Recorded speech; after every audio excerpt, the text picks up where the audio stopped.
오늘 이재명 민주당 대표는 민주당 입장에서는 험지라고 할 수 있는 PK 지역을 지금 이 시각 현재 방문하고 있습니다. PK가 넓으니까요. 정확히 말씀을 드리면 울산 그리고 부산을 오늘 찾고 있습니다. 지금 현재는 아마 울산에 있을 거예요. 자, 오늘 울산에 여기가 어딥니까? 울산에 수암시장이라고 있습니다. 수암시장. 이곳에서 오늘 이재명 대표의 조금 전 영상, 따끈따끈한 영상이 도착을 했는데요. 정권 심판을 이야기하면서 이재명 대표가 직접 한 이야기는 아니나 윤석열 대통령은 뭐 하고 있습니까? 주변에서는 술 마셔요. 그리고 탄핵 이야기가 나옵니다.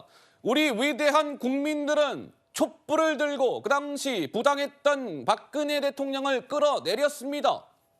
이번에도 심판해야 하지 않겠습니까? 라는 취지로 이재명 대표 목소리를 높였습니다. 들어보시죠. 울산 시민 여러분, 이번 4월 10일은 심판의 날입니다. 세금을 맡겼으면 온 국민을 위해서 써야 할 것 아닙니까? 그런데 대통령이 대체 지금 무슨 일을 하고 있어요?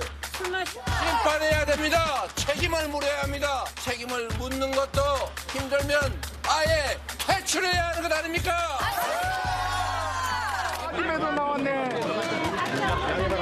박근혜 정권 역시도 그 서슬퍼런 권력조차도 우리가 힘을 합쳐 촛불을 하나를 들고 결국 그들을 권좌에서 끌어내리지 않았습니까? 세계사에 없는 무혈혁명입니다. 약탈 한 번 없었고 유리창 하나 깨지지 않았고 누구 하나 얻어맞은 사람 없습니다. 세계사에 없는 무혈혁명을 해낸 위대한 대한민국 국민들이 겨우 한 줌밖에 안 되는 윤석열 정권과 국민의힘 저 해륜 정권 심판 못할 리가 없지 않습니까, 여러분?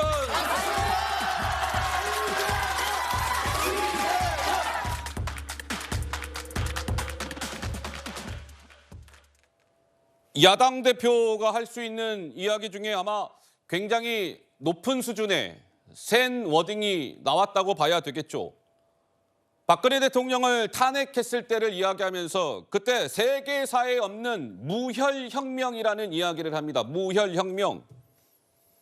한 줌밖에 안 되는 지금 윤석열 정권, 이 배륜 정권, 그때처럼 박근혜 대통령을 끌어내렸던 것처럼 이번에도 심판 못할 리 없는 거 아니겠습니까? 이런 취지로 이야기를 하는데 글쎄요, 성치훈 부의장님 어떻습니까? 어떻게 들으셨어요?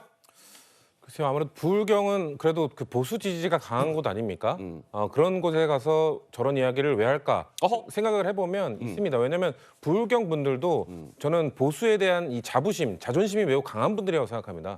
근데 지금 윤석열 정부가 보여주고 있는 모습, 저는 보수 지지층의 자부심을 매우 무너뜨리는 행위라고 보고 있거든요. 왜냐하면 무능함, 또 무책임함, 지금까지 윤석열 정권에서 일어났던 일에 대해서 제대로 책임지지 않는 모습을 보여줬고 열거하기도 힘듭니다. 너무 많기 때문에 이태원 참사, 오송 지하타도 참사, 그리고 또 최상병 사건에 관한 의혹이 말끔히 해결되지 않은 이종섭 전 장관 지금 호주로 도망치듯 가지 않았습니까? 이런 모습들을 보면서 저는 분명히 보수 지지자들도 부끄러워하고 자부심이 무너지고 있을 거라고 생각합니다. 그렇기 때문에 이런 정권에 대한 심판, 회초리를 들어야 된다는 목소리를 부울경에 가서 한 거라고 보고요. 물론 그렇습니다. 민주당도 부족한 부분이 있고 공천 과정에서 잡음도 나오면서 실망을 많이 들었을 겁니다. 그럼에도 불구하고 지금 권력을 잡고 있는, 대한민국 사회에서 권력을 크게 잡고 있는 것이 어디냐? 결국 집권 여당 아니겠는가? 그 집권 여당이 무능한 모습을 보이고 있으니, 무책임한 모습을 보이고 있으니 그 집권 여당이 기대고 있는 부울경의 지지자들이 회초리를 들어줘라, 이런 말씀을 하신 걸로 저는 해석했습니다. 자, 조금 전에 이재명 대표가 오늘 굉장히 이제 목소리 톤을 높이면서 다시 한번 이야기하자면 무혈혁명, 무혈혁명. 그때 유리창 하나 안 깨졌습니다. 그렇게 합법적으로 우리 국민들이 이렇게 집회도 하고 해서 그 당시 박근혜 대통령을 끌어내렸던 거 아니겠습니까? 무혈혁명. 한 줌밖에 안 돼요, 이 권력. 이 정권은 배륜이에요. 심판해야 되지 않겠습니까? 송영문 변호사님, 국민의힘 선대위 대변인으로서 무슨 말씀을 하고 싶으세요?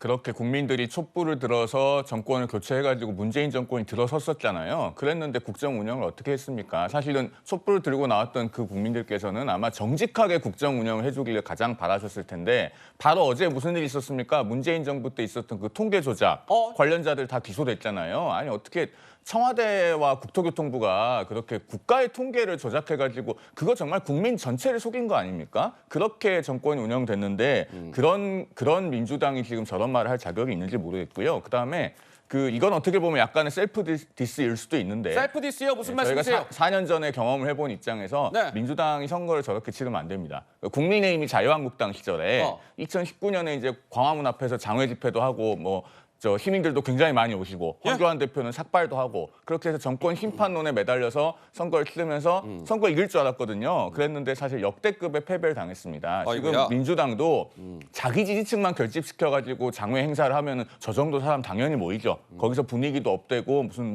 심판이니 이런 거 얘기할 수 있겠습니다만은 실제 선거는 중도를 잡아야 되고 정권 심판론이라고 하는 네거티브적인 이슈에만 매달려서는 절대로 중도의 마음을 얻을 수 없다. 저희가 4년 전에 경험해봤으니까 정말 마음에서 우러나오는 충고를 민주당에 드립니다. 자, 오늘 이재명 대표는 지금은 울산을 방문하고 있고 이제 오후에 부산으로 넘어갑니다. 근데 이재명 대표의 오늘 오후가 잠깐만요. 제가 볼게요.